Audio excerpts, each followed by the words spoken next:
অলপ প্ৰকল্প আণ্ডাৰত যিকেইটা ঘৰ ভাৰতমালা এলাইনমেণ্টৰ আণ্ডাৰত পৰিছে সেইকেইটা ঘৰ উচ্ছেদ কৰা হৈ আছে। ৰুটিন এফেয়াৰ এইটো কাশীপুৰ এৰিয়া পৰে, কাশীপুৰ পাৰ্ট 2 CRPF কেম্পৰ পৰা সেইফালে এই বাদ্ৰী ব্ৰিজৰলৈকে হৈ আছে।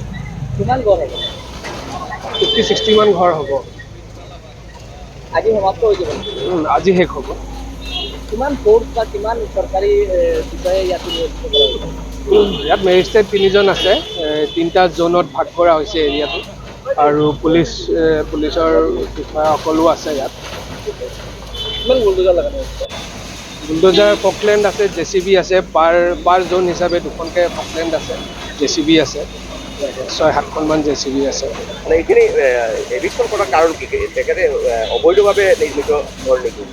অবৈধ আছে, বৈধ ঘৰ আছে। যিকেইটা আপোনাৰ এলাইনমেণ্টৰ আণ্ডাৰত পৰিছে, কম্পেনচেশ্যন নিৰ্ধাৰিত কৰা হৈছে, কম্পেনচেশ্যন পাইছে। এতিয়া জাষ্ট মানে কামটো আগবঢ়াবলৈ এইখিনিতো খালী কৰাবই লাগিব, সেইটোৱে।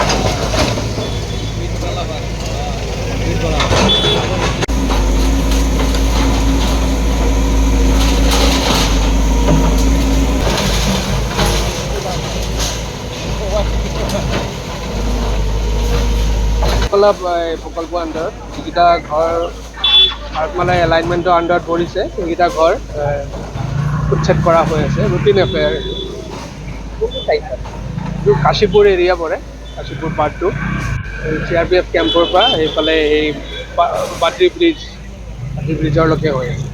কিমান ঘৰ হ'ব? 50-60 মান ঘৰ হ'ব। আজি সমাপ্ত হৈ যাব। আজি শেষ হ'ব। কিমান ফ'ৰ্চ বা কিমান চৰকাৰী বিষয়ে ইয়াত নিয়োজিত কৰা হৈছে? ইয়াত মেজিষ্ট্ৰেট 3জন আছে। 3টা জোনত ভাগ কৰা হৈছে এৰিয়াটো, আৰু পুলিচৰ বিষয়াসকলো আছে ইয়াত। কিমান বুলডোজাৰ লগানো হৈছে? বুলডোজাৰ ফকলেণ্ড আছে, JCB আছে। পাৰ জোন হিচাপে 2খনকৈ ফকলেণ্ড আছে, JCB আছে, 6-7খনমান JCB আছে। মানে এইখিনি এভিকশ্যন কৰাৰ কাৰণ কি?